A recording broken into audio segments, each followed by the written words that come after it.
right cheer, right gear, throw it up, no high cheer. Cold like a white beer, Freddy Krueger, I'm a rap bitch nightmare. And I'm rich, I could buy you. Kill bitches, leave their body in a bayou. More brain than an IQ, more head than a dread. And my bank account ain't hardly empty. That's why I come through in a Barbie Bentley. So please, mamacita, please no envy. When you come around, it reads no entry. Who's next to go? My flow so flexible. Get gassed and get at me. Text a cow, shoot yourself in the leg. Plex a cow. White jag with a twisted lip.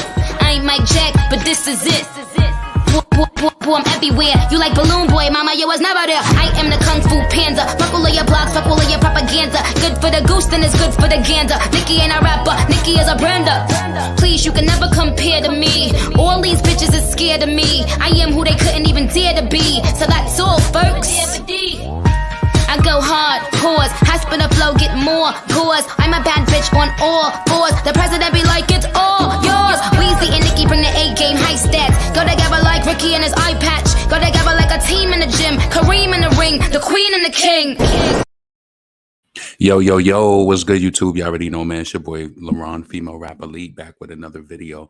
You already know the drill, man. If you're new to the channel, please make sure that you like the video, subscribe to the channel, hit the bell notification, hit all notifications so you have my videos in your possession each and every time I go live.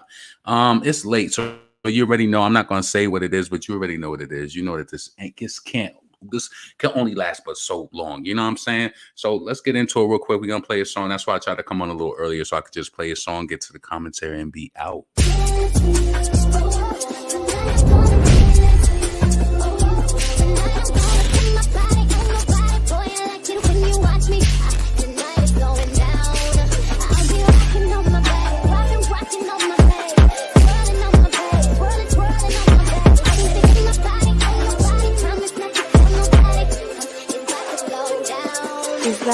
I go down on a dick, go stupid, throwing it back, I'm making him lose it, beating him pussy, abuse it, he on a mission, he looking for you, but I told him I could get attacked, pulling my hair while I'm throwing it back, punching the back, you know I don't lack, stroking the dick when I'm licking the sack, no nasty bitch, flood my neck, romance the bitch, you want a wife, you want a pipe, I'ma need all my beans and shit, like nigga like what? Bad little bitch and I'm keeping it tucked, been and busting as you eating or what? No, I like it with the thumb in the no, I like it with the thumb in the what?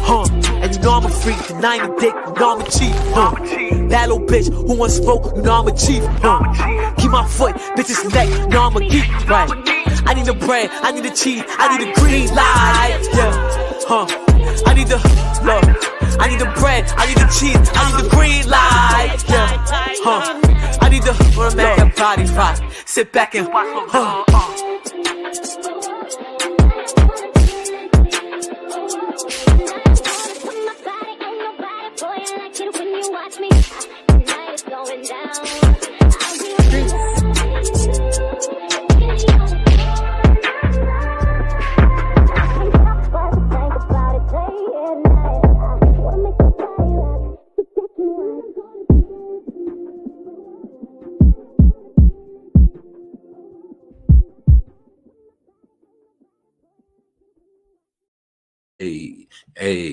Hey, that shit go hard, right? That shit go hard. It's cool. I like the song Just Wondering. Is her voice really that deep? Yup, it really is that deep. What's up, Sean Butler? Yeah. So you already know who it is. There's no limit. They wouldn't go to keep this girl at the top. Right. Especially when we got other shit. Like, you know what I'm saying? I like her voice deep like that. Me personally. What's up, Lady D? What's up, Glenn? What's up, Kolel? Hope you're having a good night. Yeah, I'm having a good night. Productive. You know what I'm saying? Always productive. So listen, I wanted to come chit chat real quick. Nicki Minaj Monster Verse Appreciation. You know what I'm saying? You know, some more talk came up from a guy that associated with Kanye West. He gave some insight in regards to Nicki Minaj being in the studio rewriting her verse to the Monster. So I just wanted to talk about that. We already know, like, yo, do we want to just be completely fair? Do you think Monster is Nicki's best verse, or do you think it's commercially her best verse? Because it's just so whack that I feel like everybody be like, that's her best verse. I low-key think she has other verses that's better than that. Like Transformers, I think that's is that better than Monster? I could say in a commercial front, Monster was a good release. You know what I'm saying? to get that shit off, to get that wordplay off. It was definitely a good release. So I'm happy for what it did. Let's see. Just commercially, just a commercial edition. Let's see. Transformer is better than Monster. Yeah, but it showed ability to watch the greats. Yes, Transformer was fire. She went hard. So listen, first thing first, what I want to go into first. Let me go into the Rolling Stone shit because I just want to get into that first. See, I was confused. I thought Rolling Stone had a female rapper list, and then I thought, but then it seems like everybody's talking about top albums. So let me go to Twitter and put Rolling Stone female rappers because I could have swore Stone female. This is why I want to tell you something, right? Don't ever take these lists personal. Don't ever take these lists as the Bible, as like this is what it's told and shit like that. No, this is not what it is, especially when it's some white person or some person who's completely aloof to the culture. And they just like, let me just tell you this, right? Any and every list that we've ever seen of female rappers has never even listed Cardi B in the top 10 of female rappers. Ever. They've never listed her. They've never listed her. So how could she be in the top 16 of all rap albums, all of the rap albums that have been released? Are you on? You got to be on drugs. You got to be.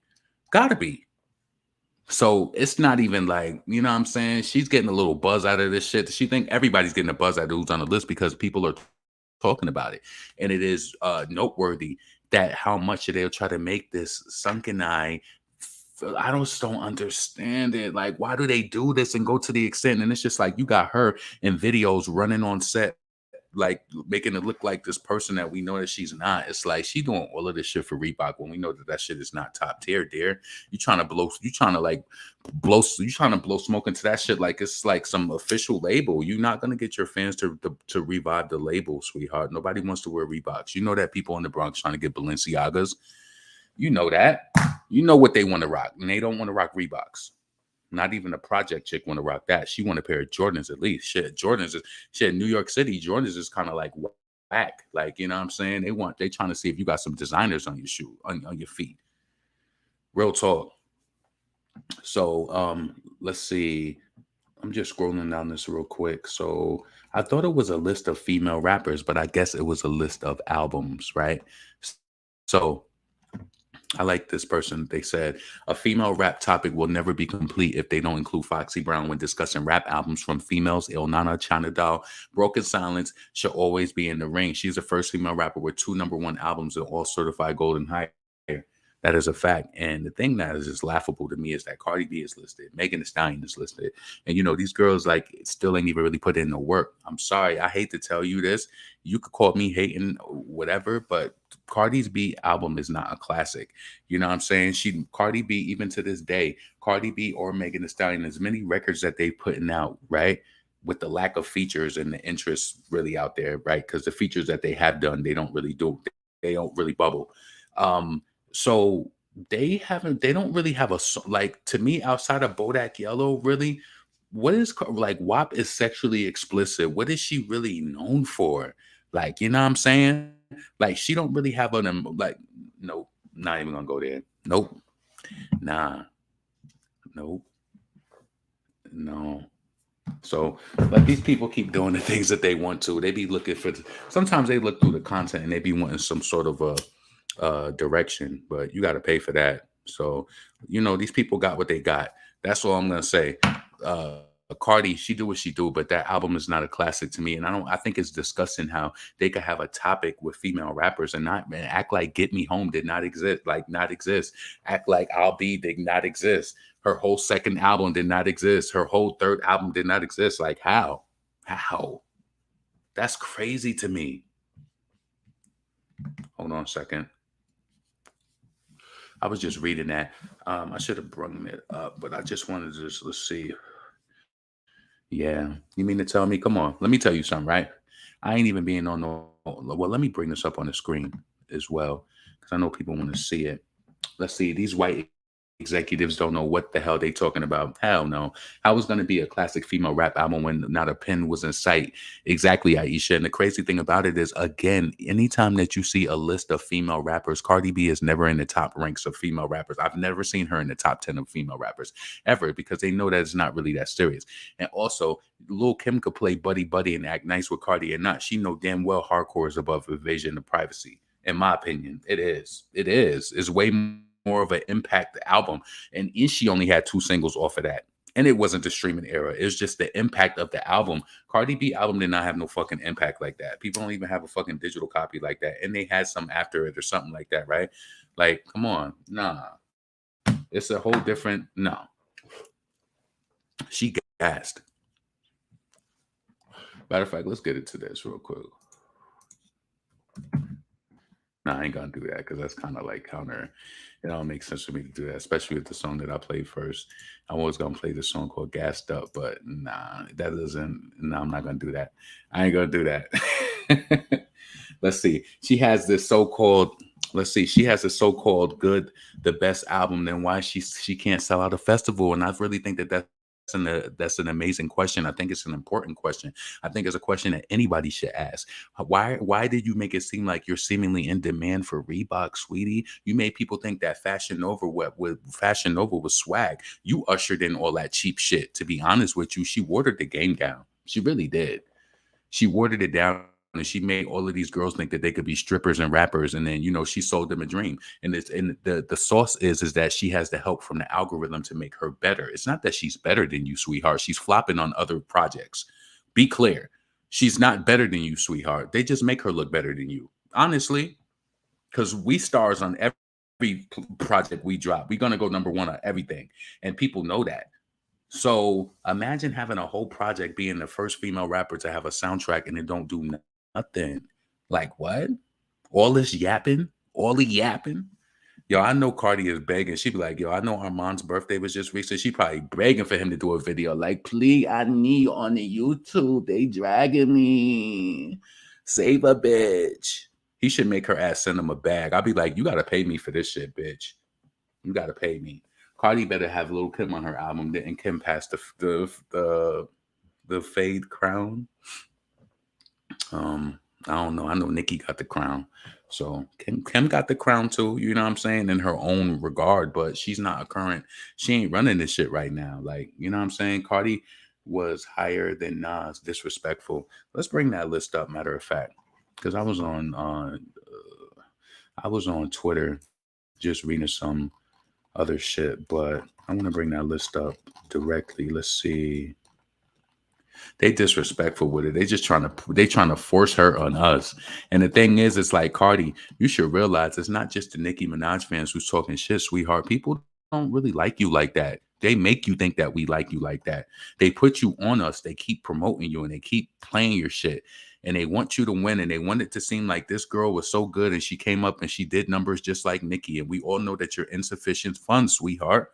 We all know that you're that fucking direct deposit card for a person 9 months ago. So it's like, stop it, sweetheart. Just stop it. Insufficient. And this is why you always in arguments. This is why you always arguing this shit online and all of that. You know what I'm saying? Nicki songs be going platinum, all of that. Nicki get all types of certifications in her silence, and she don't come back liking tweets, retweeting. That's kind of corny, to be honest with you. I understand how Nicki thinks. She'd be like, why do you guys care so much about that? She'd be kind of like, shut up. Like, and we be getting hype about it because it is an achievement, but Cardi is just like, she's so thirsty just like that because she never had shit. You know what I'm saying? So she thinks that she's in the ranks like, sweetheart, we've been doing that since 2012. You're kind of late to the race. And we've been in the game. We knee deep in the game. Like, we not, like, this is not a new fan base over here. This is not a new artist. Like, y'all should be breaking records. Nicki is in the game 15 years. I don't know. Y'all motherfuckers could count 12, 13 if you want to. As far as I know, Nicki has been here for 15 years. She's been here since 06, 07. That's 15 years to me. Sorry, you could call her what you want to.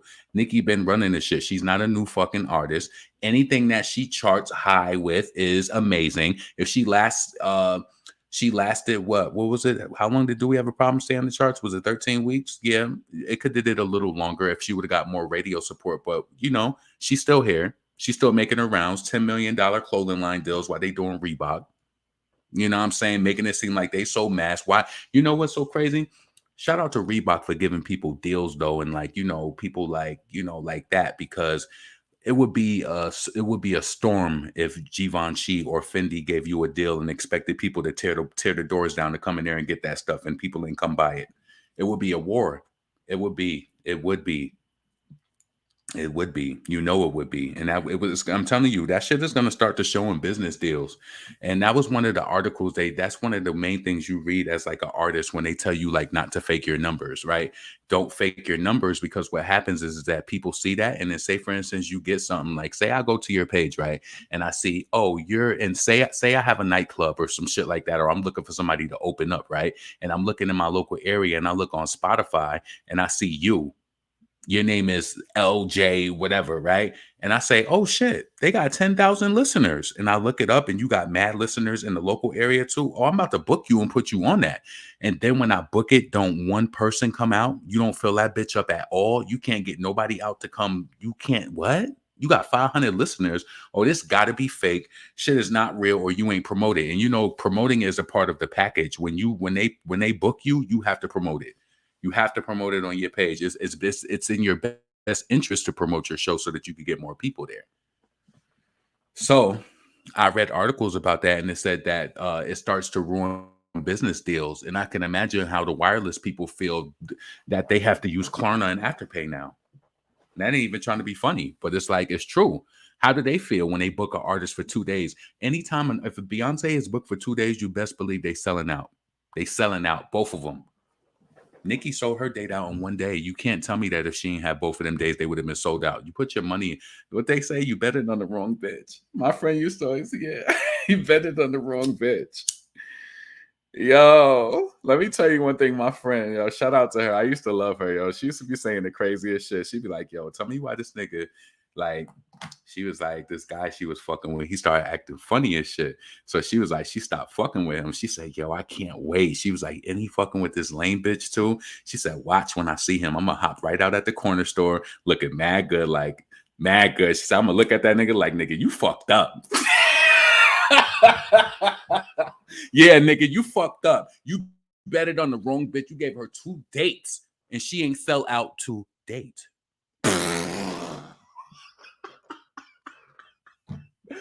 The gal them not sell out to date. She got 2 dates and she ain't sell out to date. Man, that shit is too easy. It's too easy. So listen, let me bring this list up real quick. Share.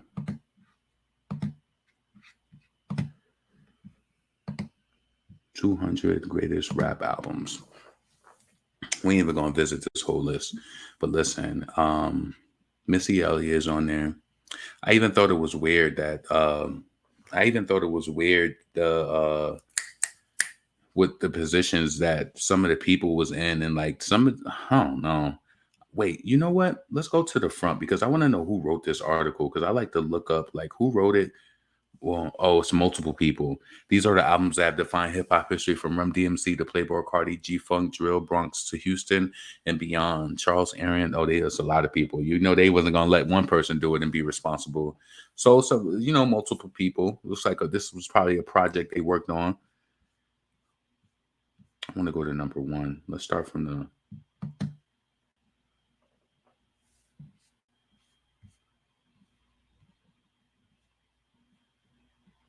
So 200. Wait, let me make sure the screen is pulled in.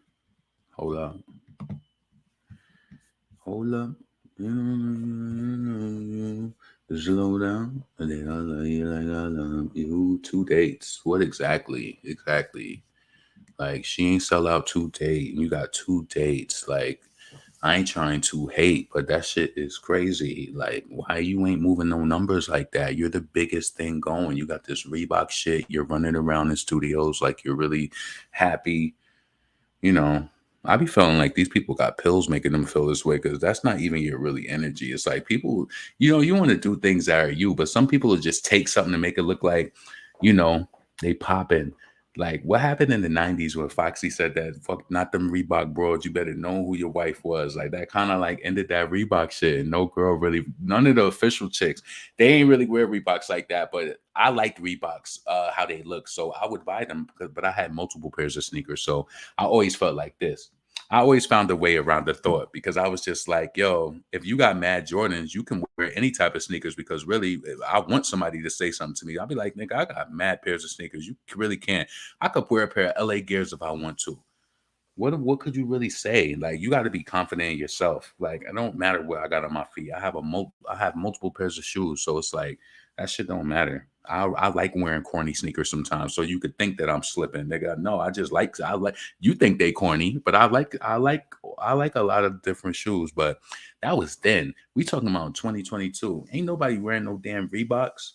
Hell no. You had some outliers like, after 90s, after it kind of went out, you had some outliers where it lasted up into the early 2000s and shit like that. Yeah, we was doing it a little bit, but that was kind of done. And you're not influential enough to make people buy that. Like, honestly, same thought. Like, I got all the sneakers. I can wear these Felines. I ain't never have I had some Felines, yep, because I had some Grand Hills when I was in 7th grade. Yeah, everybody had them Grand Hills. I love those Grand Hills. It was the all white ones with the patent leather on shoe on the side. Yo, you was the shit. If you came back, I remember, yup. Came back from Christmas break. Yo, that week after Christmas break used to kill me after school. I don't know about y'all, but I loved going to school. I don't know about y'all. I loved going to school and I hated when it was snow days because you know what would happen? I would have my heart set on like, I can't wait to get to school to see one of my friends or something. And then it end up being a snow day and I'll be mad.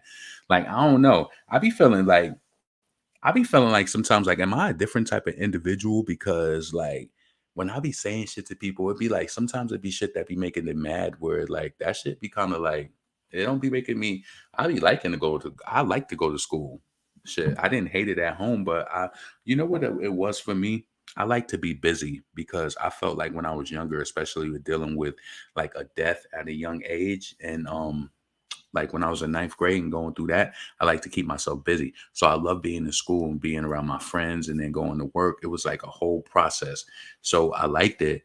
And I hated school days. Even when I was younger, I hated when it was school days.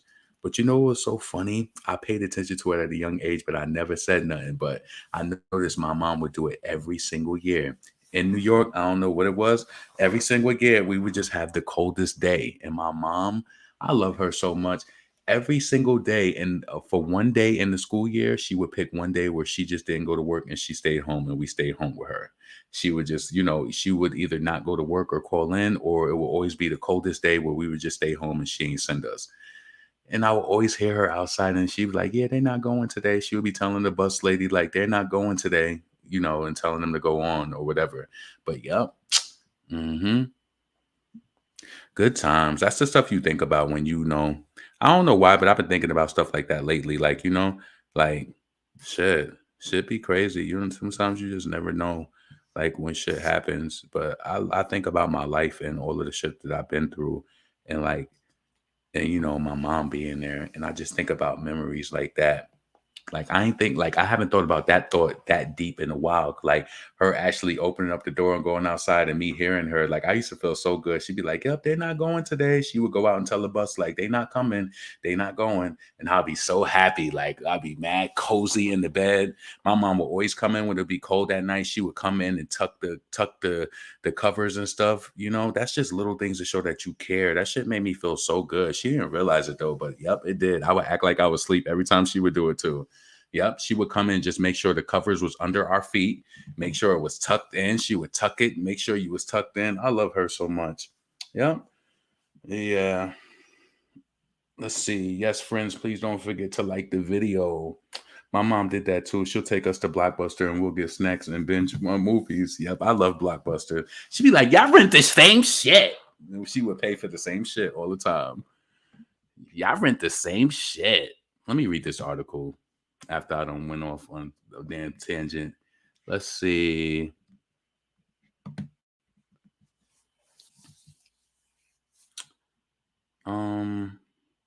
200 seems like almost a luxuriantly expansive number when you're making an albums list. And in any other genre, maybe it would be. But the history of rap's LP is so rich and varied, we were forced to make some painful choices. There are so many iconic artists with deep catalogs, so many constantly evolving sounds and regional scenes. That's one reason we limited our scope to English language hip hop. Uh, Relatedly, a list of hip hop adjacent albums from worlds of dancehall or reggaeton or grime would be fun and fascinating and something for us to revisit down the road. Yeah, it would be, especially grime. I would like to know more history of grime. I just know that I started listening to it when I was listening to those Tim Westwood freestyles. Make sure you check out that Tim Westwood Ladies Night freestyle. That shit is fire. Just type in Tim Westwood Ladies Night. When confronted with the choice between the third or the fourth, fifth record by a classic artist, Outkast, for instance, A Tribe Called Quest, an album from an artist who would make the list more interesting, the Jackal or Saba or Camp Low, we tended to go with the latter option. The result was a list that touches on every important moment of the genre's evolution. Pay attention to that. Pay attention to that. The result was a list that touches on every important moment in a genre's evolution, from compilations that honor music, um, paleos, old school days, to artistic flourishing in the late 80s and 90s, and with Public Enemy, De La Soul, Eric B., and Rakim, and others, through the gangster era, the rise of the South, the ascendance of larger than life aughts, superstars like Jay-Z and Kanye West and Nicki Minaj, and on more recent moments like blog rap, emo rap, and drill from New York to LA to Houston to Chicago and beyond. As we dug and listened, we found ourselves a little less swayed by golden age mystique than we might have had. Then might have we had done this list 10 or 15 years ago. One of the incredible things about hip hop is that it evolves, expands faster than any genre in the music history. To a fan coming up in the era of Cardi or Tyler or Polo G or Playboy Cardi, the golden age is now. No, it's not. Don't try to don't try that shit. Don't try it. Wait, that was 60 to 41? No, I don't want to be here. I want to go to number one. Let me see. Maybe they just got that article. Maybe they just have that posted everywhere. Let me see. Yo, I know them niggas didn't violate like that. I know you wildin'. I know you ain't put Cardi B above As Dark and Hell Is Hot by DMX. See, this is why people got an issue with it. This is why, like, hopefully that'll open people's eyes to the bullshit even more. And I don't know why this shit. Hold on. I'm trying to get to the top because I want to see who's up here. All right. EPMD, MWA, Straight Outta Compton, Jay Dilla, Missy Misdemeanor, Super Duper Fly. She's number 47. I could have swore I seen a female rapper list. This is what I'm trying to tell you guys. Don't take these lists personal. This was somebody who don't. LL Cool J, Jizza. Let's see. Run DMC. Big Daddy Kane. Okay. Late registration is number 41. So notice when they said that how they based this list. Yeah. You could tell. Dr. Dre The Chronic, number 40.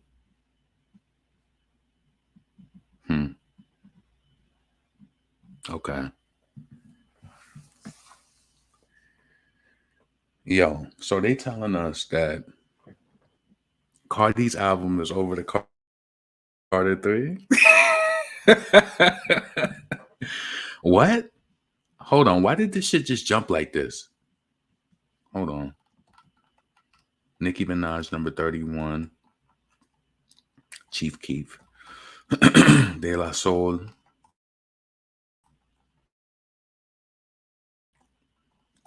Chance the Rapper. I know Wayne is somewhere. Yeah. Come on, the Carter. Let's go. Let's keep going. We've seen these already. We've seen it already. You know, Nicki is number 31. All right, let's read hers. So Pink Friday, after slaughtering a series, listen, this is the buildup. After slaughtering a series of mixtapes and high-profile cameos such as Kanye West Monster, Nicki Minaj made her debut LP a real announcement of her new status of hip-hop queen. Got 2 shows tonight, Brooklyn and Dallas, then a private party at the Buckingham Palace. The guest list ranged from Rihanna to Kanye West to Drake, but no one got in the way of Nicki herself, showing off her razor-sharp R&B crossover instincts. The Vulnerable Save Me, brash rhymes, and Hydra-headed flows. The result proved that you could own the charts without dialing back your confrontational individuality and set the table for a generation of artists like Cardi B to Megan Thee Stallion and Doja Cat, which is a fact. And Cardi B is not an artist. She's a puppet. Like, stop it. She's not an artist. Listen, let me tell you something. If, like I told you, if y'all had to lock Timberland up in the studio with Cardi B and it was only her pen, his beats, and she got the best beats, I don't think that she still would be able to make a good album. We would hear something that don't even really sound cohesive. Like, what are you talking about? I'm honest. I'm being honest. I don't get that she knows how to construct. I get that she does what they tell her to do. That's what I get.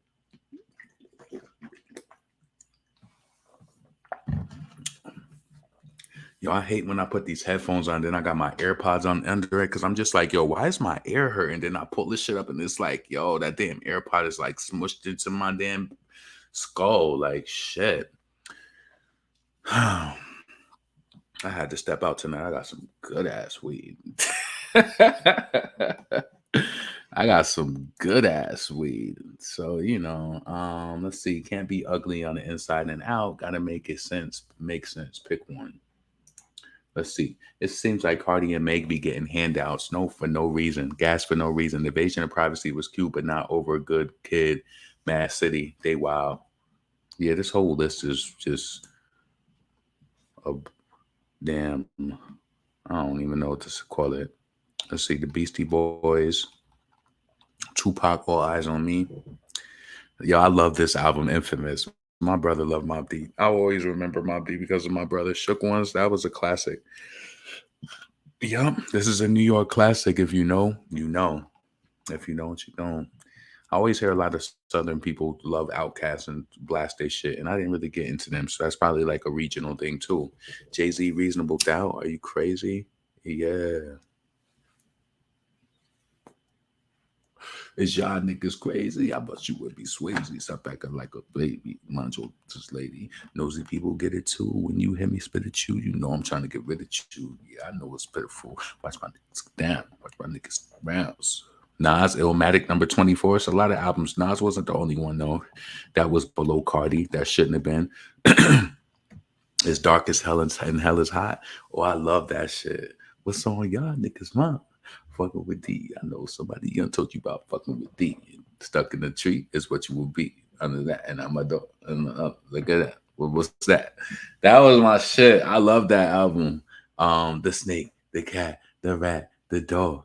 How you gonna scheme when you living in a vault, living in a vault? How you gonna scheme if you living in a vault? How you gonna scheme when you living in a the snake, the cat, the rat, the dog? And then I'm slipping. I gotta get up. My back come up.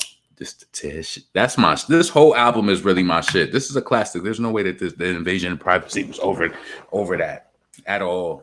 Rough Riders Anthem too. My doors go drop, your doors go drop, and then we gon' shut them down. Open up shop first, we got them like, whoa, now they like, no, what, baby? I remember when that remix came out, and they came out up here. Well, not up here, but when I was in New York. See, that's crazy how my mind frame still is like that because he's from downstate. So I said when they came up here, yeah, because that's how all the artists they would have to come up to us because we up north. But yeah, that concert was crazy. That Hard Knock Life concert with I think DMX was on it too with Jay-Z. That was a crazy show when high school. I miss going to concerts in high school. We used to have all types of concerts, but then that shit stopped because there used to be fights at every concert. It's gonna be a fight, a stabbing, something. Yeah. You know? Yo, I don't even think they do this anymore, but I remember back when it was supposed to be this R. Kelly tour with Foxy Brown. I think Monaco was supposed to be on it too. We was all we was people was basically camped out at the arena to get tickets. You know, people was in the line early, skip school to get tickets to the concert. I'm telling you that shit used to be a thing. Kids will never know. Everything is so digital. You just get on your phone and try to pray that you get the best tickets. We used to be outside of the arena. They'd be holding the they'd be holding the door. As soon as it turned 9 o'clock, they open that shit. Niggas will get their tickets. They go to school gas like, yep, I got my ticket to the R. Kelly shit, to the Foxy Brown. Yep, I remember that tour. But I think Foxy ended up not going on tour.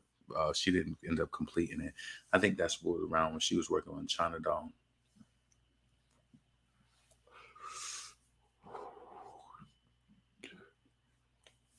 The drought.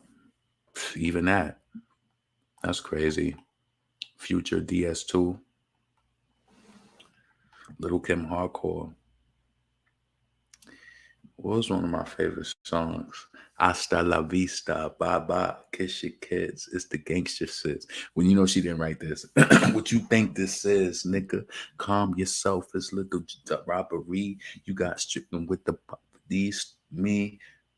For a sunshine, pussy spread like the rainbow, spectacular, miraculous. I practice for a living, like the Buddhism. Nam ya reggae, ask Tina. Love ain't got shit to do with me and you. Older folk under the pillow, quick the dildo. I like to play while I'm working, and that's for certain. Keep jerking. I ain't. Yo, she was saying some Biggie. I'm like, Biggie was on some sexual shit. What was you going through? Lights, cameras, curtains. In the second the show begins, invite your family and friends. They got to see this, or they wouldn't believe this. You got then left naked with a. Yeah, that was a crazy album. Kim had some hits on that album. Let's see. Mad Villainy. I don't even know who that is, and I don't even care to read that. Kanye West, Jesus. I appreciated Jesus for what it was back then. I didn't really, it wasn't my favorite. I think I maybe liked one or two songs on it. It's number 16. You know who that was. So Eric B. and Rakim, Paid in Full was number 15. You know what? I think out of respect, they put the number one person in there, but I'm not going to argue because Ready to Die is a good album. But I think that Life After Death is better than Ready to Die. I just think they did that on some respect shit. And I think it's like, let's be like, you know, if you're going to base it and put Cardi at number 16, that means that you can replace that number one right now. I understand, and we give a lot of respect to Tupac and Biggie. And it's like anybody who's lost their life has been involved in hip hop, but it's just like Biggie didn't have like that album. It is a hip hop classic.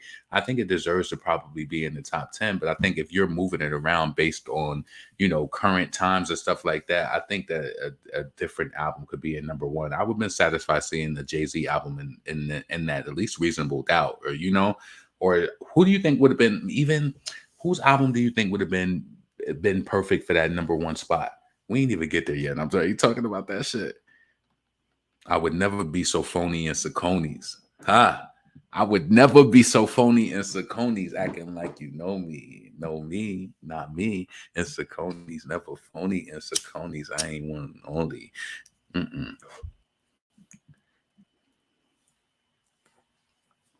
I deserve a new challenge. I be in them New Balance. Never owned a pair of Saucony. Never act like you know me. Never associate me with the phony. Let's see. With them chatbot in the comments. Hip hop is black culture. They intentionally place Ready to Die as number, and because they have killed the culture. I'm scared of what is number one. I already told you what number one was. Me already told you what number one was. That was a Trini accent. That wasn't even Jamaican. Me already told ya. Nah, I can't do the Trini accent like that. Let me stay in my lane. Trini is very specific. Me told ya. Me told ya. Drake, Take Care. I like his song with Rihanna on there. They got like 2 songs. Is there 2 songs they got on that album? I think it's Take Care. I like Take Care. Lauryn Hill. Now I know I used to Now I know I fucked that up off key, but I can't make my voice like that. Now I don't. I used to. Now I don't. Now I don't. I chose the road for passion and pain. That is the truth. A lot of y'all be choosing the road for passion and pain. Y'all be knowing the shit ain't working out or good for you, and you still want to be there. And then you want to sing, now I don't. I used to. Now I don't. Now I don't. I used to. If you don't know that song, I implore you to listen to it. It might save your life. Real talk. It might save your life. So, looking to express herself outside the hugely successful Fugees, 23-year-old Lauryn Hill came through with the feminist hip hop soul masterpiece of her 1998 debut. The opening 1-2 punch still stuns the anthemic Lost Ones moves into brutal breakup ballad X Factor, the smash hit doo-wop, That Thing, and sandwiched in between Zion, an ode to her first child, and the superstar, a demand for more inspirational mass culture. At 77 minutes long, Miseducation spills over with brilliant, at times contradictory insights, thrilling melodies, and plenty of moralizing. A righteous blockbuster and redefined every genre it touched. Shout out to the blockbuster people who went. I know that's she ain't talking about blockbuster, but that girl, yeah. Anybody who got memories of going to blockbusters, I know this is off subject. Shout out to Lauryn Hill. Shout out to Lauryn Hill. That was a dope album. My favorite song off that album is that song that I was singing with Mary J. Blige. That is one of my songs. I do like X Factor too. Nah, I don't really have a favorite song off that album. I enjoy a lot of those songs, but I do think I liked when I heard Lauryn Hill say passion and pain. I like what she said that on the second verse of Mary J. Blige. Gave me my lost and confused.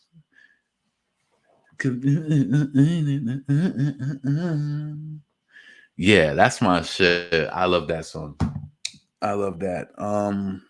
Anything else from that album? Yeah, of course. There's smashes on there. I like so many of those songs. That Thing, I love that song. And that's crazy how songs live on for generations, because my niece says she loves that song now. Yep. And it's crazy. You see, the music will last and people will get it at different times. Never,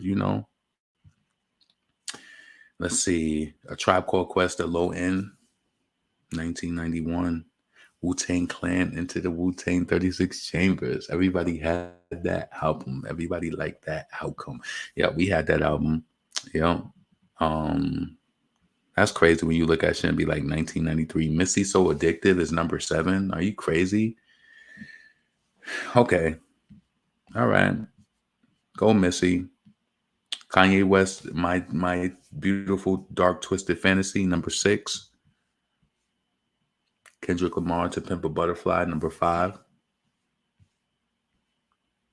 Do you think that albums that were released in the past 10 years can be in the top for hip hop classics? Do you think it should be respected as? Do you think hip hop classic is based off of the era where it came out, and that should always be at the top, or do you think it should be based off? Because I don't feel like I've really heard a lot of bodies of work that's just been really that crazy rough. I don't know. It could just be me, and it could be a era type of thing where I just love the rap from, the 90s, early 2000s. I just feel like the best music was from the 90s to probably I don't know. When do you think it got whacked? Like, it just seemed like it changed. Maybe like after 20. I don't know. I was speaking with somebody else about this, and they were saying they feel like it got whacked like after 2011, 2012. But it was still good music coming out around then. You know what I'm saying? I'm trying to figure out what they mean, like what got whack. Because to be honest with you guys, I'm gonna say, like, I know a lot of people. Nicki is a beautiful person, right? And that's not enough to keep people interested in you. And if her music was bad, she wouldn't have fans that follow her and streamed her music and supported it and took her to number 1 each and every time where she comes out. You know what I'm saying? So she's doing something right. Like she has all the indicators, all of the lights that it's like, she has something right. So that's a good sign. You know what I'm saying? But I don't know. I think this album qualifies to be in the top. The Blueprint, yeah, I think that's the top two albums. Stankonia, I think that was this was a classic. That was a good run. If you remember this run with this album, that was huge. That was huge. That album has so many hits. The album had a lot of hits. Yeah. That's when, to be honest with you, that's when I was kind of like, when I was introduced to them, I'm sorry, Miss Jackson. I am for real. We didn't really listen to Outkast like that in the North. Like, unless you had people in the South like that, we didn't really listen to that. I didn't get into them until they started getting popular and they was like so huge on BET and shit like that. I loved it. So that's when I caught on to Outkast. But yeah, I could see that album being number two. I do think Biggie's album is a classic, but I don't know if it deserves to be number one. I don't feel like Reasonable Doubt. I feel like Reasonable Doubt should have been the top 10 album. I see the Blueprint, and I feel like Jay-Z should have been. And why is Kanye West my dark fantasy? Why is, shout out to that, because Nicki's on that album, so essentially she's number 6, and that's classic. But what I'm trying to say is, like, is Kanye West my dark twisted fantasy? Is that a top 10 classic album? You think so? I think that was a good album. What was my favorite album? My favorite song off that album was Blame Game. I love that song. Yeah, I love that song. Blame Game was that shit. Let's see. I knew about Outkast. B.O.B. is my song. Let's see. I love Devil in the Dress. His production for that album. You said my beautiful dark twisted fantasy is a classic. Yes, please make sure that you like and subscribe to the channel. Make sure that you hit the bell notification, hit all notifications. I don't know. Do you think Biggie's album deserves to be number one? All respect, no disrespect to the the Dead or anything. I think it's a classic album. I think it deserves to be top 10, but I feel like Jay-Z could be it could be a Jay-Z. Like, why is I don't know. None of Tupac's album they felt like deserved to be in the top 10. This is kind of weird to me. This is why I say you can't don't look at this and be like, oh, they said it, so this is Bible. Like, no, it's not. It's not. This was a project that people who work for Rolling Stones worked on. This could be all of us combined, and we could have created this list. So, I don't know.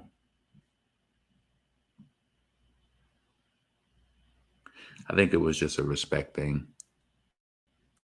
What do you do if your bitch is untrue? Do you gotta go off and find someone new? I need another bitch in my life. It's like that, y'all. My girl took another nigga, y'all. Remember Lil' Kim had that shit? You said this. Wait, what was that shit she said? How did that shit go? What do you do when your man is untrue? Do you got that over? And Biggie wrote that shit too. Remember when you said you would ride for me? Shit. Well, it never lies for me. Motherfucker should have never said bye to me. Now you cry for me like Jodeci. It's like that, y'all. Her man's another back, y'all. Black Nasty and Mad Fat, y'all.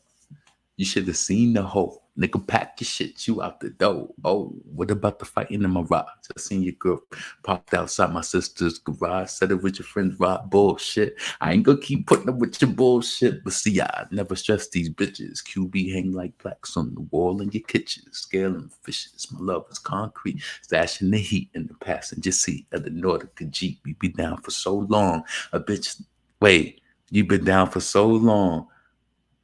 A bitch like me trying to hold on, teary-eyed. Damn, a bitch screaming. Girl steady scheming. Kim, you need to leave him.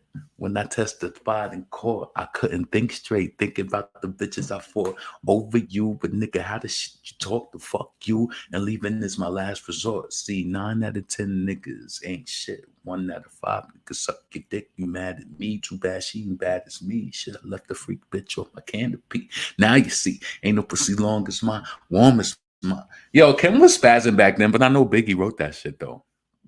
He wrote that because she wasn't rapping like that no more. She wasn't rapping like that. Yeah. Said it with your friends, Rob. Bullshit. I ain't gonna keep putting up with your bullshit. But see, y'all never stressed niggas. QB hang like plaques on the wall of your kitchen. Scale them fishes. My love is concrete. Stashing the heat in the passenger seat of the Nordic Jeep. That was nice. I like that breakdown. I always adored how she said that right there. And I knew that it was Biggie. Because that's creative. That's rapper shit.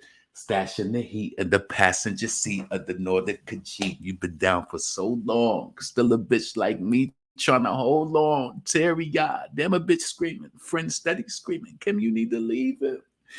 When I testified in court, I couldn't think straight. Thinking about the bitches I fought over you. With nigga, how the shit you talk to fuck you.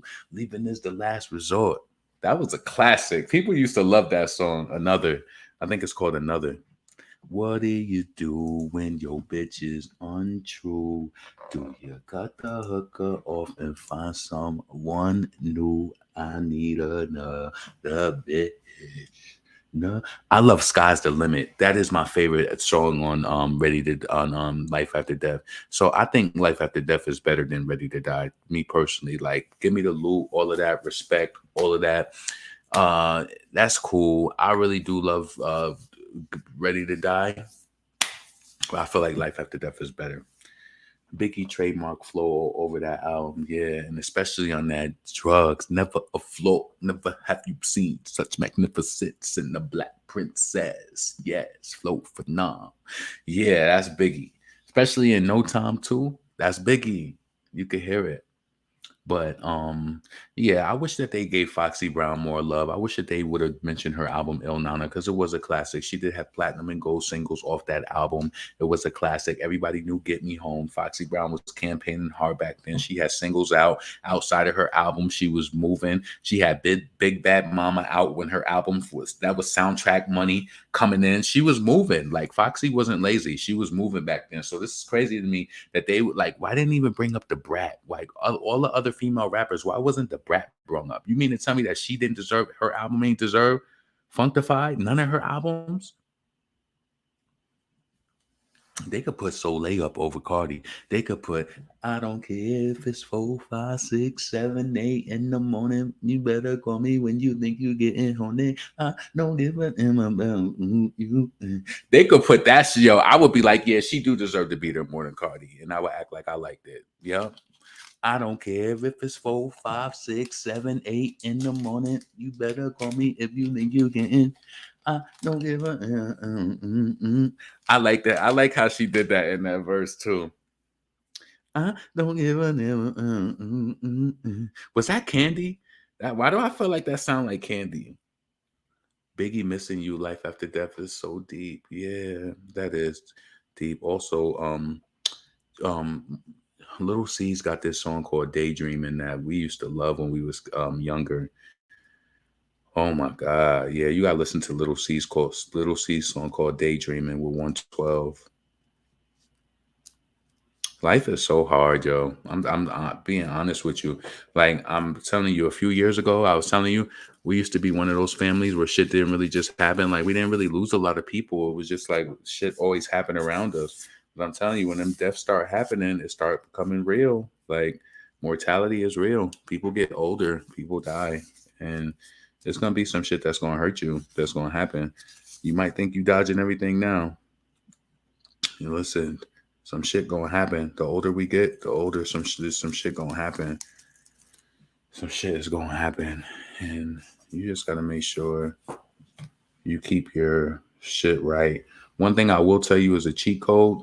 I'm gonna tell you this, which helped me. If you ever go through something, say you going through something that's mentally draining, or you going through something that's fucking with you, I'm gonna be honest with you. The best thing for you to do is to change your diet immediately, because you're gonna notice a change when you stop consuming all of that sugar and shit. When you sad, I'm telling you, it's gonna affect you. It's gonna, you might, I'm not telling you to cut it down completely and just not have it, but I'm telling you, water your shit down. Water your drinks down to where you could just taste a little bit of the damn sugar. I'm telling you, water your shit down. Just cut back on a lot of snacks. Instead of eating chips, eat fruit. Eat, carrots. Eat something that's gonna crunch and make you feel like that you're doing something. You know what I'm saying? Pour some Italian dressing over your carrots. Like, I like that. I like Italian dressing. I was talking to somebody today. It was like, I don't like Italian dressing. I love Italian dressing, and I love all types of vegetables. So yeah, I'm telling you, it's been proven. It's worked for me multiple times. Anytime where I get really sad, I have to switch it up, because it's like, for some reason, I feel like, and they even say it, that in the sugar and shit, that shit I don't know exactly what it does, but they say it affects your mood and everything. So I found that it helped me anytime I was going through a rough time emotionally, that once I cleaned my diet up, I typically felt better. And I did a cleanse. I would do a cleanse too, and that shit helped me. It would cleanse your body of the, when you get stressed and shit, that shit puts toxins and all types of shit in your body. That shit is not just the feeling that you have. It's doing something to it's doing something, like all of that stress and shit.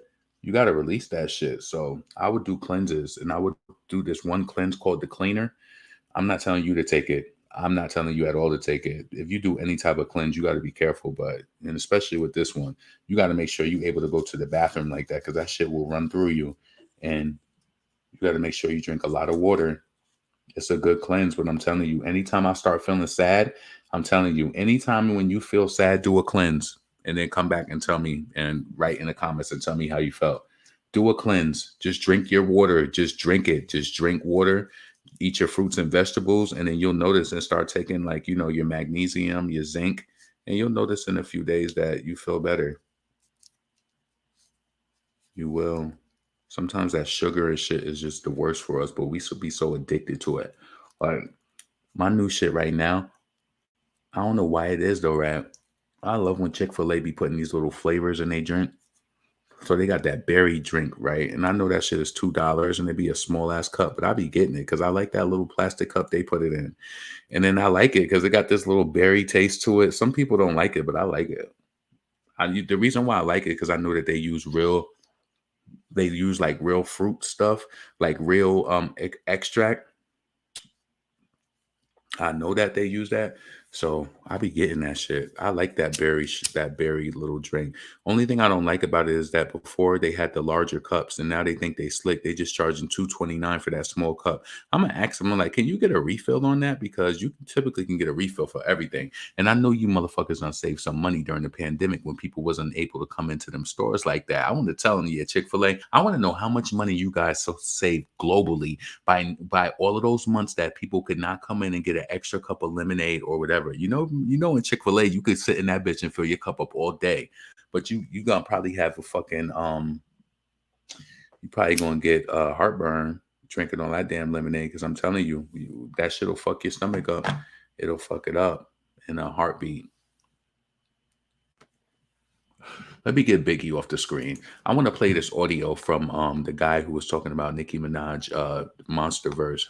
I ain't gonna play it on the screen because, of course, I'm gonna get hit for it. So I could play the audio. I'm so curious about that album in general because it's probably my favorite album of all time. Hold on. There's so many legendary stories. Were you there for any of those like feature verses that had rewrites? I know like Ross told the story about 10 times having to rewrite his verse. Nicki said he made her rewrite the Monster Verse a few times. Like, did you witness that process at all? I didn't. The day I got there, I think Ross left the same day. But I had heard his verse at the same time Ye heard the verse. The one that made the album. Nicki, I was there. I heard Nicki doing it over. And her first ones was hard to me. Like all of her verses, I couldn't believe she could rap that good as a young lady. I was like, dang, she like, because Yeah. Back, like I said, back then, there were no insights to the studio process. So, You just thought like some guy helped her put it together and mechanically piece this thing together. But you saw her write that. Yeah, she actually wrote that and rapped it and had the how she be moving and animated. She did that on like she was rapping it. I was like, dang, she's talented. So you knew that was a special verse. Yeah. I knew she was special, and the verse was special. But she just her mannerisms and how she was doing the changing of characters. You know, you think she does it on the video, but you don't think she's like in the rapping like that. No, she actually raps. That's what she went to school for. So I was like, damn, that was hard. Let me tell you something too, right? Hold on a second. The thing is that Nicki is only doing what she's been doing. Her, you know, she went to school. She went to, you know, that type of school, LaGuardia. So she's only doing what she poured into herself. I'm telling you, there's so many things that you've poured into yourself at earlier years, and you don't look at it because a lot of people want to make you think that if you didn't go to college that you don't have anything stable. No, use a lot of your skills that you learned when you was younger. You have a lot of enrichment in your life. Like just because you didn't know, I don't give a fuck what nobody say. When I was in high school, they had the occupational center, and I went and I had culinary arts for 2 years. I had it for like 2 years or 3 years. You can't tell me that I don't have some sort of that's why I'm able to bake, and I love baking. Baking to me is like so therapeutic. It's like science because it comes out different. Like if you don't do it right, you got to make sure you do it right, and I love to make sure that I do it right all the time. So it's fun to me. I take that on. I'm telling you, if your kids go to school, I don't know if they could do like a class like that, but I loved it. I love culinary arts. It made me want to bake more, and it made me love it. So, you know, let's see. Cardi just have to show up and recite, and they want that to be respected. Yeah. And she don't want nobody to talk about it either. If you talk about it, you hate him. I'm so tired of them trying to put someone that don't write on the same level as someone that does. I know every word to Monster. Pull up in the Monster automobile gangster. What about bitch that came from Sri Lanka? Yeah, I'm in that Tonka, color the Willy Wonka. You could be the queen, but watch the king conquer. So if you know every verse to Monster, come up here and do it live right now. First thing first, I'll eat your brain. Then I'm going to rock your fangs, because that's what a motherfucking monster do. Hairdresser from Milan, that's the monster. Ooh. Wait, did I mix that up? Young Money is the monster and the monster. Cool. And I'm all up in the bank with the funny face. And if I'm fake, I ain't know that because my money ain't. Let me get this straight. Wait, I'm the rookie, but my features and my times you pay. 100K for a verse, no album out. Yeah, my money so long that my Bobby's gotta claim it. Hotter than that Middle Eastern climate. Claim it. Don't need my tire on. That's it. I ain't that Nicki on them that he's wanna sign it. Why them niggas so one track minded? But I don't really give a F-U-C-K. Forget Barbie, fuck Nicki, she's fake. She on a diet, but her pocket's eating cheesecake. And I'll say Bridal Chucky is boss play. Just go to another career, it's a mad day. But I'll think Jason Bunny beside me. I think you went for thick ass with glass. Think that cast. Look at what you go for. Yeah, I know enough of it. I know enough of it. Pretty much. You know what I'm saying? That's because Nicki that bitch always been, says Zay. I see it, I want it.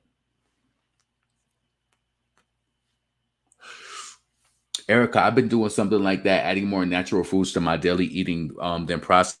I'm telling you. Oh, thank you. Thank you for saying that, Lady D. Marie. That's the biggest part. Anytime that you are feeling bad, I implore you for your emotionally, if you notice it, scale back on the fucking processed food. And that's what I'm saying. Like when you get into your fruits and your vegetables, I'm telling you, you're going to notice it in your mood, and you're going to be like, you know what? For a second, like you kind of know what your body, you're gonna know it. You're gonna be like, yo, you're gonna be one of those people. Because you ever notice you think people being annoying when they be talking about the type of foods that their body thrives better with. Yeah, my body, like I thrive better with like lean meats and a lot of fruits and vegetables. That's the best for me. Like whenever I get into that eating, no, it don't work out good for me. It's just, and I do think it impacts your mood too. But I got control, so I can't really do too much unless I'm sad. I can't do anything about being sad. I'll be at fucking work and in tears if some shit happened and I want to be. Shit.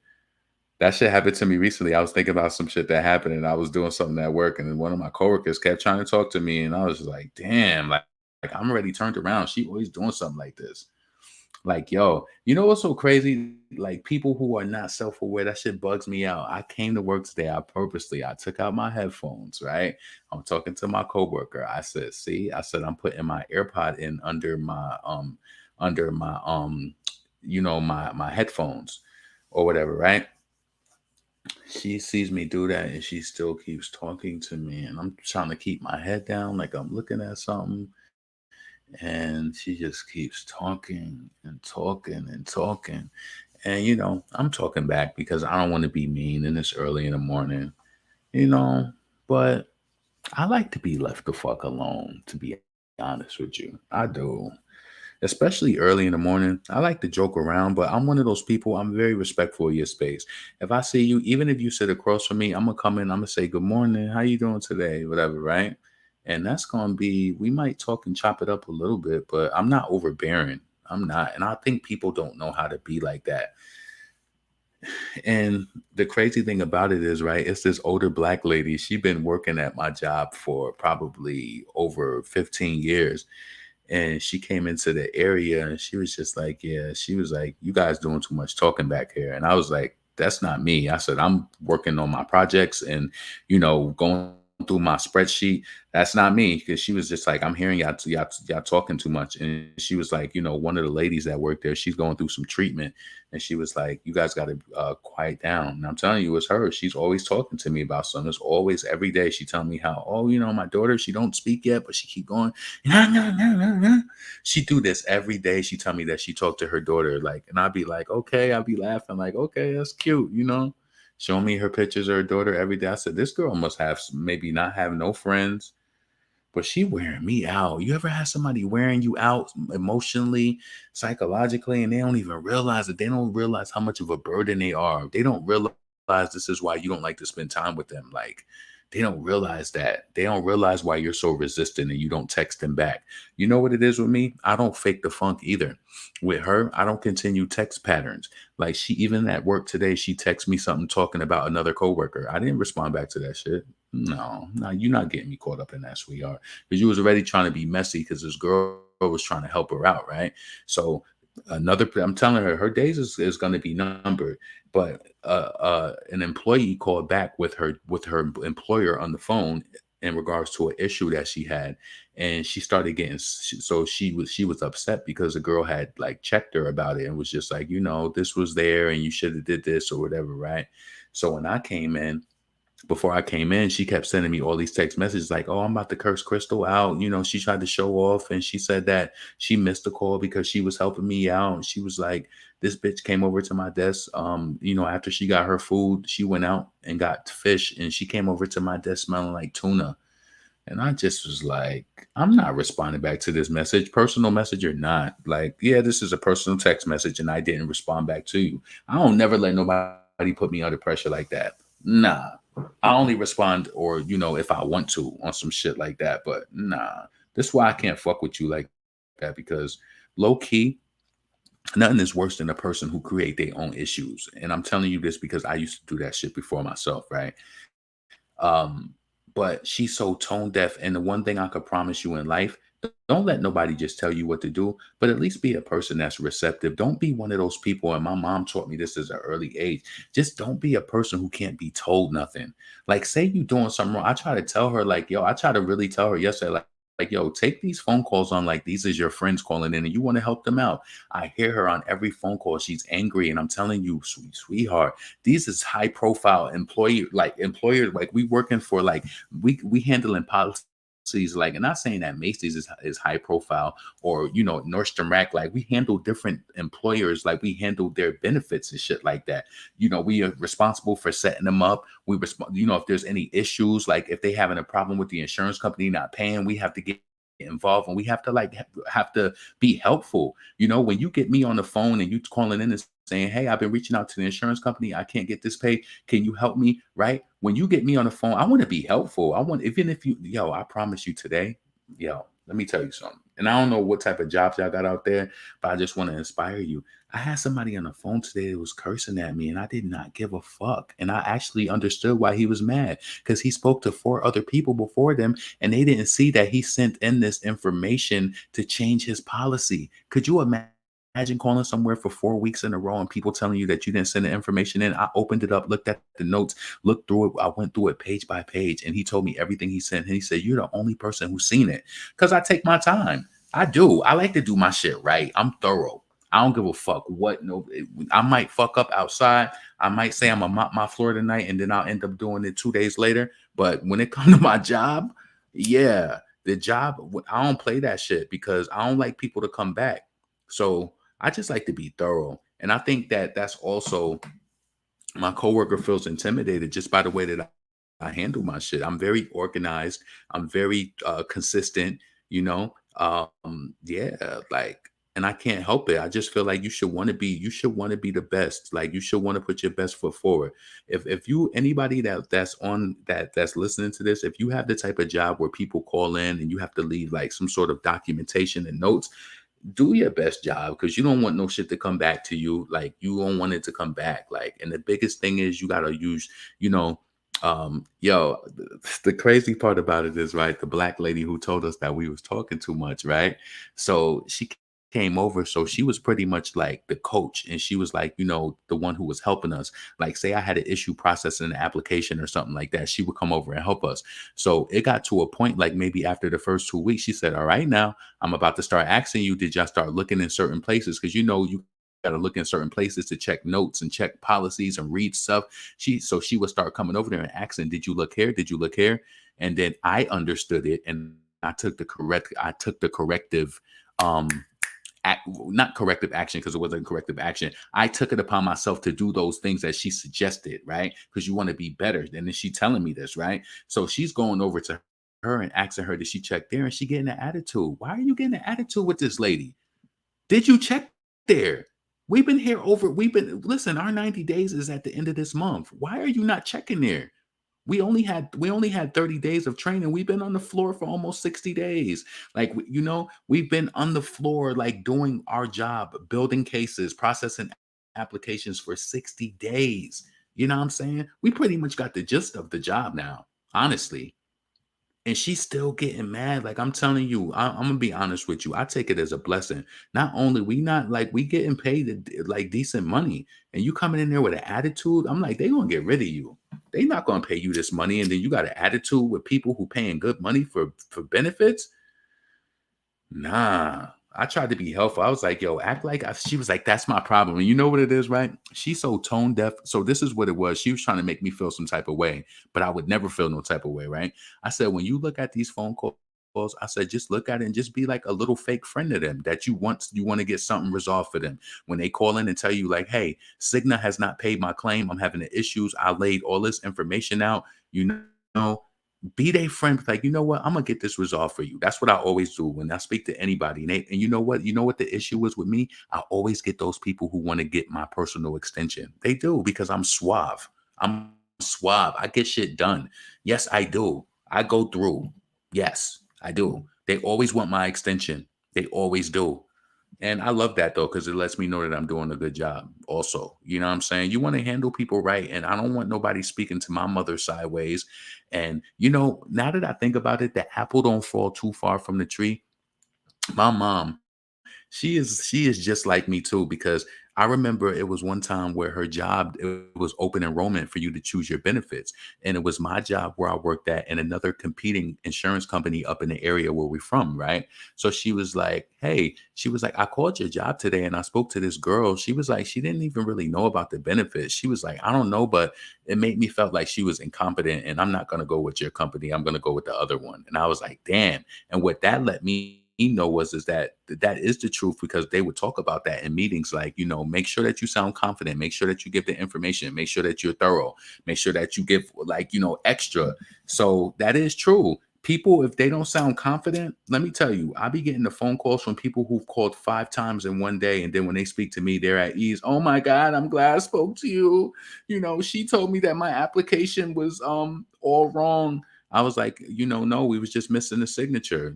Just get it signed and send it back to us. Scan it back over. Oh, thank you so much. They'd be so happy. Yo, I love helping people. That's one of my biggest things that I love to do, to be honest with you. Is this the same girl that you asked what you having for lunch? Yes. Every day she asks me. And guess what? And you know what? This was one. I have to be wise enough to not go in on her ass. So every day she'd be like, oh my God, you get Chipotle like all the time. And then she started getting it. It's just like, so you really just see me do it and you want to get it. You mad that I don't be getting it for you. What is it? It's like you talking about the Chipotle is not good. And then you talking about my food is nasty. And then first and foremost, you're in your 30s. Why are you calling somebody's food nasty? Like, that's the thing with her. I'm telling you, I could see straight through it, and hopefully this will help you. Please, once you get to a certain age, realize if you're in your 20s, you can do that little fuck up shit. When I was in my 20s, I had a nasty attitude, but I'm telling you, you get mature. When I hit my 30s, I changed. When I was in my 20s, you know what? I did have an attitude because I still was like, I had, I still have access to my mom, but I was still able to be home. I was still able to stack money, and I would tell a job to kiss my ass in a heartbeat. I didn't really give a fuck like in my 20s. But when you get older, it changes. You know what I'm saying? And you have to change your ways. You don't want to be one of those people who working at a job and you hanging up on people and you treating people bad. You want to excel, especially if it's a job where you can excel in. You want to excel, or you want to use it as a stool to get to the next position. Like, you know what I'm saying? I'm telling you, I've already had so many people who tell me they see great things in me. And it really came from being in the trenches of being the worst. I'm telling you, I used to be the worst. But then I had to realize, like, I think once I turned 30, it was just like, I had to realize I didn't want to be like that no more. I hit this maturity point. Like, I felt like once you get older, you just got to stop doing certain shit. You can't, like, you know what I'm saying? Yeah, she's 31. She got a baby and all of that too. She just got a really bad attitude. Don't be one of those people. I'm telling you, yo, be self-aware. I don't give a fuck what you're going through. When you on the phone with people, right? Imagine an old ass lady on the phone calling you and she mad because the application didn't go through or some shit like that. And you giving her an attitude and she mad already. No, you're supposed to be nice to her and be like, okay, be like, I'm gonna get this resolved for you. I'm gonna figure out what's going on. I understand you, man. I understand you upset. So let me get this resolved for you. Let me look and see. Like, oh, you missed the signature, so that's why they didn't process it. So, I'm gonna get this emailed over to you. Do you have email? Oh yeah, just get it signed, send it back to me. I'm gonna forward it over to them, and they're gonna get it uploaded. That's it. Thank you so much. You know what? Yeah, can I have your direct line? Unfortunately, we don't have direct extensions, but I'm the only one here by this name, so you can always reach out to me and just ask for me. If I'm unavailable, just ask me to call you back, and I always do that. So, yeah, that's it. You're supposed to make it easy, and that's why shout out to New York, where I worked at my job for 8 years, because it taught me that it's like you want to make it easy to do business with people. You don't want to make it hard, like, you know what I'm saying? You want to make it easy for them. Make it easy. I don't overstayed my fucking time too. It's 1 hour 17 minutes. Cardi needs to take a note in your book. What's up, Lacey? I always see you in my comments after. What's up, Antoinette? I hate when coworkers watch your food like that. Like, what the fuck? Yeah, she's annoying. She's really annoying. She don't really realize it though either. And that's the type of scary thing, right? Like, yo, she don't realize that, like, yo, every time she have a bad call, she get up, and we ain't supposed to do this. We get our breaks, and then we get our lunch, and then we get our breaks. They really lenient on us, but she get mad. A person will call in and say that, you didn't process my application right or something like that. She'll get mad and leave for 30 minutes on a cigarette break. I'm like, you can't do that, fam. Like, we knew we ain't even make it to 90 days. And the thing is, she see other people doing it. So this is another thing too. I know I'm saying a lot, but it's important. When you new at a job, don't stop wanting to do the things that people who've been there doing, and stop trying to feel like, oh, they getting treatment. They've been working there before you. You got to build yourself up. Show that you're reliable and that you're trustworthy, so that they can give you some sort of leeway so that you could get extra things to get away with. But when you knew, you can't do those things that those people that you see them doing. You can't do that. You can't. You can't do it. You got to work yourself up to that point. So you always got to keep that in mind. Like, nah, play your fucking role. You're new. Why should you be given anything extra? Or why not? Show that you could be dependable and that you can be, you know, they can count on you. So then you could get some extra shit. So when they look to some, they consider you. That shit, you know what? That shit don't even just impact celebrities like musicians. Like when Doja was like, or like when Nicki won her award, and she was like, I'm gonna stop feeling bad for the awards I won because I deserved them, because I felt like Nicki, she had came from the era of the Foxy and Kim and them, and they wasn't really doing anything. And then she started to win for female rappers, and then she started to feel bad in the beginning for winning awards, and she was like, you know what? I'm not gonna feel bad about this. And then Doja was like, you know what, this is a big deal. So it's like, you don't want to be happy sometimes when you are awarded. That shit is a weird feeling, I'm telling you. And it don't just affect it don't really just affect artists. It affects people when I'm pretty sure some shit happened to you before, when something amazing happened and you might have been around some hater ass cousin and you tried to like downplay your achievement, or you tried not to talk about it because you knew that they really was hating anyway. I've done that before. Like, say you just graduated or something, they'd be like, "Oh, congratulations," and you just kind of like, "Oh yeah, thank you," and then you just kind of keep it going. Like, you know what I'm saying? Some people don't really be happy for you. They really don't. My family is not like that, but I do got some friends like that. Let's see. East pecking order in every workplace. Yeah. And you know what? I'm mad quiet, and I'm one of those people too that if I'm not talking, like, yo, I know how to ignore people too. I know how to ignore people really, really good. And this is my whole thing too. Please get comfortable with this, right? Be okay with people. Be okay with setting those boundaries where a person know that you don't feel like talking right now. Just as simple as that. Because that's what I do to her. I'm telling you, and I shouldn't have to do this because I feel like I'm gonna get a crook in my motherfucking neck. I'll have to. The only way that I could get her to stop talking to me is so weird, and this is crazy. And I remember one time I said it, and I don't think she caught on. I said, "I wish that that we had like taller." Uh, I wish we don't really have a cubicle. I can't really explain it, but I wish we had taller walls, because you're in all of my phone conversations, but you still like, if you hear that I'm doing a good job like that, why you ain't trying to be better? Like, if she don't want to be my friend, I'm telling you, because I was her friend, I'm like, you're not gonna. I'm like, you keep telling me all the time how you want to advance and you want to go to the different levels and do that, and I want you to do that, but you ain't gonna get them. Like, you got a bad attitude. I would tell her that. I'm not just being. I'm telling you, I would. I can't front. I'm like, you tell me how you want this, and that you were so happy that you got this job and that you moved down here and all of this, and you happy, you making the money. Your rent is $1,300. You making good money now. You got a baby. Even though once you got a baby, that does take away.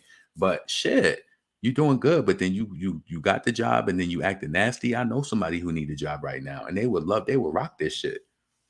Like, nah, you can't do that. Nah, I don't want to be friends. Like, nah. Plus, I'm too busy anyway. I ain't on no little kid high school shit. I don't got time to burn like that. I be trying to make money. I got shit going on with family. My mom getting older. I'm thinking of ways to make money. I can't be just squandering my time on bullshit. And I don't like when people just be talking about dumb shit all the time. Yeah, so yeah, don't feel completely okay. Like when you at work, right? Say you don't feel like being fucked with, and you don't feel like talking. Put your little mood on where you just be like, you kind of ignoring or whatever. But I shouldn't have to. If my face is facing the computer, I could literally see her from my peripheral looking at me, right? And then she'll start speaking to me. If my face is down on my phone, she'll speak to me less. I shouldn't have to put my face down for you to not speak to me. Like, cause it's like you can't really see me, so my face just be kind of like down, and I just be like I'm looking at a video or something. And sometimes I'll just be looking at the damn Spotify. Or I'll be looking at like Twitter or some shit. But I have to and I'm just like, yo, I want to tell my manager, but I don't want to be problematic. That's the thing though, too. You don't want to come off like that. See, I'm aware. You don't want to start sending messages like, oh, I don't want to sit next to this person because it makes you look like you're a problem. Nope, I'm going to work through it. I just don't respond to her ass. I'm good for doing that. I'm telling you, I'm a little brother for real. I had brothers that are older than me. They was annoying as fuck sometimes. You think you can't respond to everything. You want to be in a fight every time you respond to, come on. You can't respond to everything. to me. I guess that's my secret key, like that I use.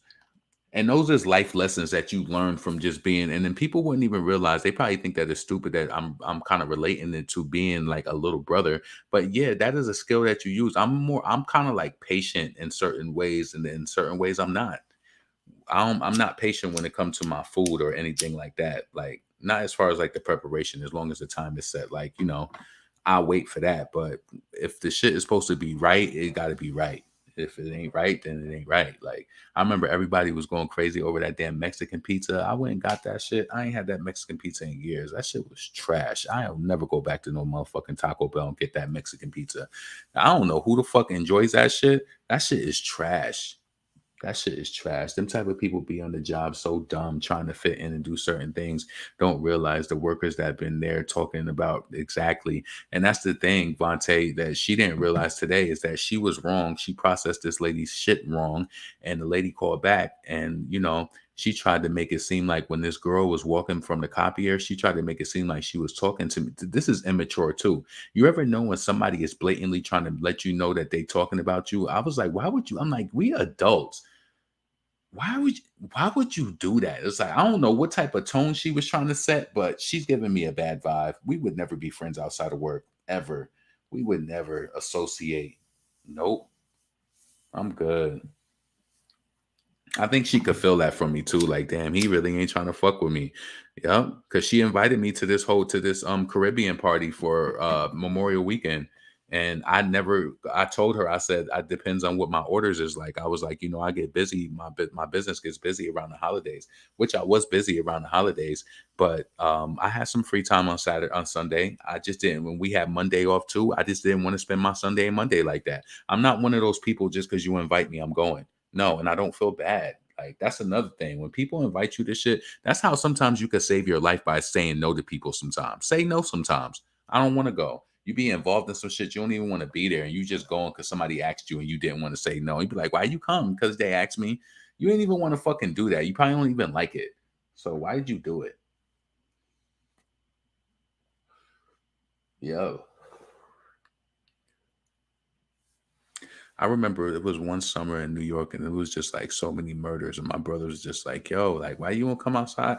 Like, I did come outside, but I wouldn't come outside like just like that. I just felt like I naturally reacted to how I felt about shit. Like, nah, I'm good. Shit. Plus, most of the time we have mad shit. Like, I don't know. I felt like back in the 90s and shit, your parents wanted you to, I don't know, you could be outside too, but we had everything that we could possibly want. Like video games back then, that's all a little boy would really want: some video games, some TV, and some damn snacks, some soda, some juice. That's it. If you got something to drink, I ain't even care if we ain't have no food sometimes. Like, yo, do we got something to drink? Because if we got some fruit punch soda or we got something, I'm good, personally. Have a lovely night, Erica. See you next time. All right, y'all. Hit the like button, subscribe to the channel if you're new, and share with your friends. Good night, chat. Female rapper Lee, Lady D, Ante Brown, Brady Wastelander. Getting full of juice. Yeah, I'm telling you. One time we had to my grandmother had to tell us to stop coming to her house because we was going. So my grandmother, she used to live like in these apartments by the tennis courts. So we used to go to this 15 Love. Low key, tell me why we used to do this shit too, right? So we used to go to this 15 Love tennis program that was in my area every summer when we was little kids, because it was just something for us to do. We was I ain't trying to be funny, right? So up in my area, they had these little ghetto camps. I ain't trying to say ghetto, people be getting offended, but they had little camps that from little parks that people would go to. My mother wasn't sending her boys to no damn camps. We went to this. Let me tell you what happened with us though. We ended up going to a camp and my brother ended up being the motherfucking ringleader of some fucking crazy shit at this camp. We ended up going to this like church camp. And this nigga ended up being involved in some crazy shit. And I tell you, like, they was always getting into some shit all the time, right? They ended up turning that shit up. But no, we didn't go to like the local the public camps and shit like that. Nah, we did camp one year. Let me just tell you the type of things that we did in the summer. We didn't go to camp. What we did was we all stayed home. My mom and my aunt, and my aunt was married, and my mother, they bought this home. So that's where we grew up, in this home. And so, we all grew up, and all of me and my cousins, we all lived in one home. So we kind of grew up together. So in the summer times, we didn't go to camp. We stayed together. And what we did was we stayed in the house. And what we would do was go down the bridge, and we would go near the firehouse, and they had a tennis program, and we would go and play. And then we would go most of the time, because most of the time they would give us free drinks, and they would have the motherfucking when you a little kid, that shit used to get me excited. Little kids will never know what what it's like when they have the big thermal thing, when they would either have ice cold water. Hell yeah, we wanted that cold water too. They would let you drink cups of water till you fucking got enough as you wanted. I would just keep drinking that shit. Yep, that water would be good as hell. I used to love when we had tap dance too. Like when we used to go, when I went to middle school, I felt like I was like, yo, they just trying to they would give you a random class. And for some reason, I think I was in 7th grade, I got tap dance, but I loved that shit. My teacher would give us ice cold water every day. And she would bring fresh water every day from the store. She would show us it. She would open it up. We would get our cup, and she would like, drink as much as you want. We would drink mad water. And Miss Constant Hill, I miss her. Ain't that crazy? You think back to those times, like in 7th grade. I remember her name, Miss Constance Hill. She was a sweetheart. Yep. And she had us dancing to that Bob Marley "We Jammin'," doing tap dance to "We Jammin', Jammin', Jammin', Jammin'. I hope you like jammin' too." That shit was kind of dope though. I did that shit all the way up to then. I was like, nope. And then she was like, we got to do the talent show now. You've been working on this dance for a few months, and now we're going to do the talent show for Black History Month. I was like, no, I'm doing it in class. I'm not going on stage and did it. And I literally watched my class do that shit too. I'm not going on stage and doing no jamming. Hell no. My hood is not about to have that on me for life. You crazy as fuck. And it was like this white girl and then this other person. It was like, hell no. You got me fucked up. I was not doing that shit. Let me tell you something about me too. I think this is what also keeps you esteemed going through life. I always think about my last name for whatever that means. And I know that think about how that means to you. Like think about, who you are and where you come from or whatever. Right. And I think that kind of like holds you to a certain esteem. You just got to think about that sometimes. Like, nah, I ain't going out like that. Fuck that. Hell no. Them niggas is not about to clown me on that. Nah. I remember when Erykah Badu Called Tyrone came out, and my friend did that shit live at Albany High. I'm telling you, with that right there, you want to know what's so crazy? This is how you know the clout for real. This is clout. My friend sung Tyrone at Albany High, and that shit made her popular. She did it whatever year that Tyrone came out. That made her popular throughout the rest of the years of school. Everybody knew her from that. It was like she just got mad popular. It was so crazy. Yep, that shit was weird. People notice you for shit though. Get your shit up.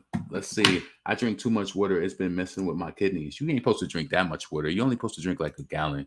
Hey, I'm late. I'm going to the beginning. Damn. What's up, Lady Charmion? Your brother mad that the can't wait. Your brother mad that can't bad like old Simpsons episodes when Bart and all the kids were getting treated bad at the camp. So they turned the camp upside down and started running it. Yo, let me tell you what they did. This was just bad, right? This happened over a course of a few days. So I'm telling you, I've never been to a public camp in New York. Like, I know that was a thing. A lot of people, I'm not talking against it. I'm just telling you what my mom didn't send us and stuff like that. My mom didn't even really want us to go to a public school, but when she had a stroke from working 3 jobs and she just couldn't afford to work 3 jobs health-wise anymore, I had to go back to the public school when I was in like 4th, 5th grade. So my mom, she was just one of those parents. She wanted the best for us. So, and she didn't want us to go to those camps because she knew that they was problematic and people was going to fight and do shit. My niece, she even went to one of the church camps. She went to a church camp, and that was a good place because they had a lot of good teenagers. The church people would be there watching and stuff. My niece loved the church camp, but we didn't really do camp like that, to be honest with you. My mother, we stayed home, then we was with our cousins, and we would go to the 15 Love Tennis. Oh, that's what the story I was trying to tell you. So after we would go to tennis, say tennis didn't have no drinks, they wouldn't give us no drinks. We would go to my grandmother's house in these apartments. And they got to a point, she was like, baby, y'all can't be coming every day for a drink. Like, y'all coming every day. And even though she told us that, I would still come. and she would make it work with whatever. So say she had some juice, she would pour some ice cold water in that shit, and then she would stretch it and crush some ice up and just make it special with like some fruit or some shit. She would make it work. Yeah, she would have drinks for everybody. I miss those days. Let's see.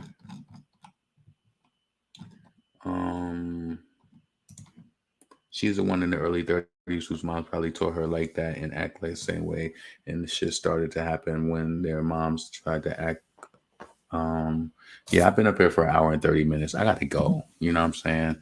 I got to go. So listen, this is your boy LaRon, female rapper Lee. I hope I touched everything that I spoke on. I spoke about Foxy Brown, spoke about Nicki Minaj, Monster, spoke about Cardi B, annoying ass.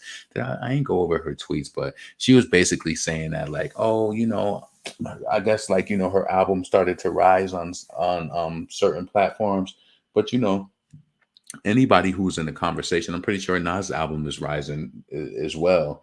She just want to just make it seem like it's something more than what it really is. Like, stop it. I think that's what makes it so corny at the same time. Let's see.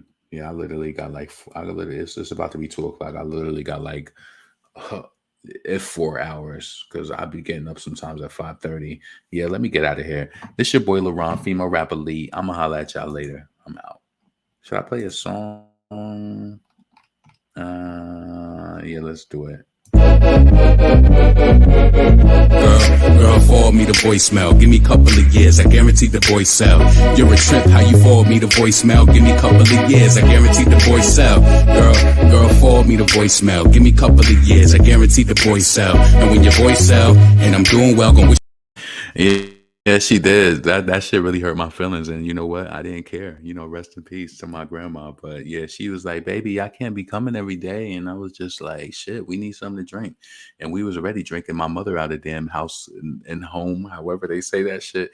Yo, we was annoying boys. When you have little boys, anybody who's in this chat and you're a woman and you got little boys, you know that they are drinkers. They be drinking shit up. You could buy a fucking soda and you got 2. Imagine if you got 3 boys. We gonna bust that soda down. That soda gonna be gone, nigga. After you get a few cups, you know, you boys, and we drinking that. And then my mother getting them fucking what's them cups? I be buying cups like that now. What's those cups? You know, those red cups, them 16-ounce cups. You fill that shit up 2-3 times, that damn half that soda bottle gone.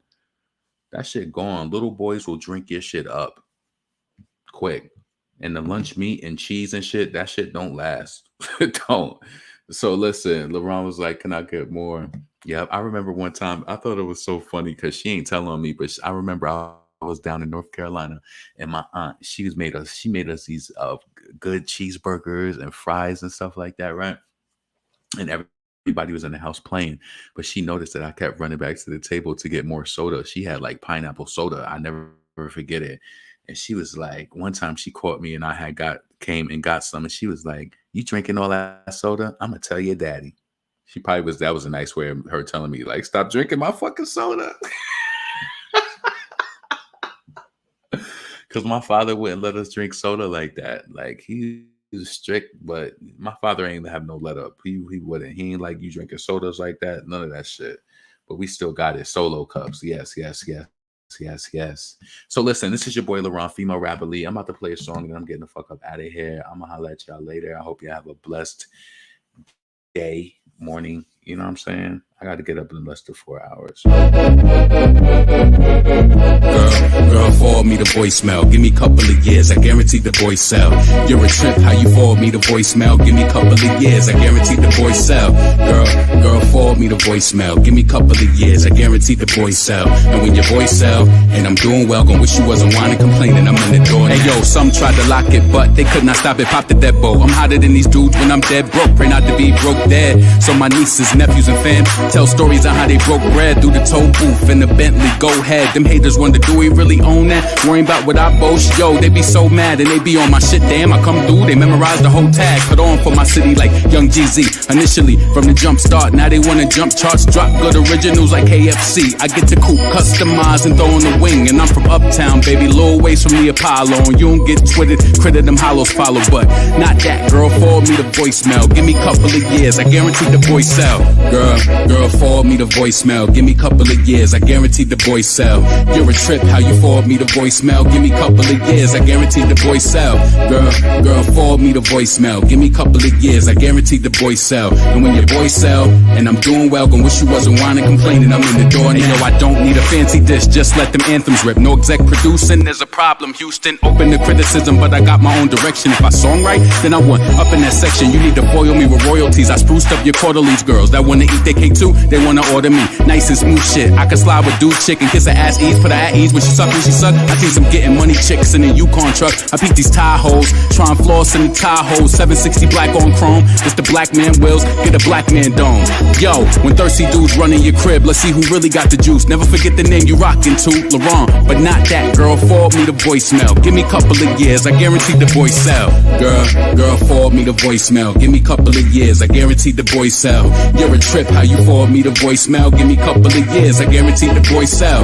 Girl, forward me the voicemail. Give me couple of years, I guarantee the boys sell. And when your boys sell, and I'm doing well, gon' wish you wasn't whining, complaining. I'm in the door now. Girl, forward me the voicemail. Give me couple of years, I guarantee the boys sell. You're a trip, how you forward me the voicemail? Give me couple of years, I guarantee the boys sell. Girl, forward me the voicemail. Give me couple of years, I guarantee the boys sell. And when your boys sell, and I'm doing well, gon' wish you wasn't whining, complaining. I'm in the door now.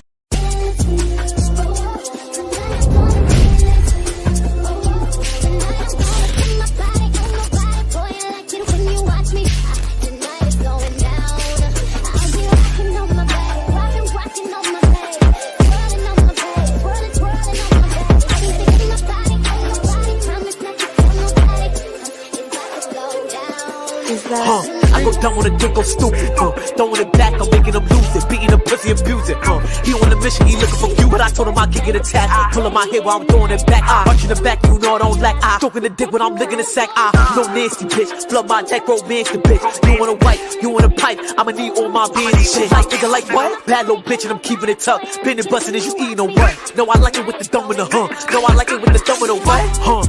And you know I'm a freak, denying the dick, you know I'm a cheat, bad little bitch, who wants smoke, you know I'm a chief, keep my foot, bitch's neck, you know I'm a geek, right? I need the bread, I need the cheese, I need the green light, yeah, I need the love, I need the bread, I need the cheese, I need the green light, yeah, I need the wanna make that body rock, sit back and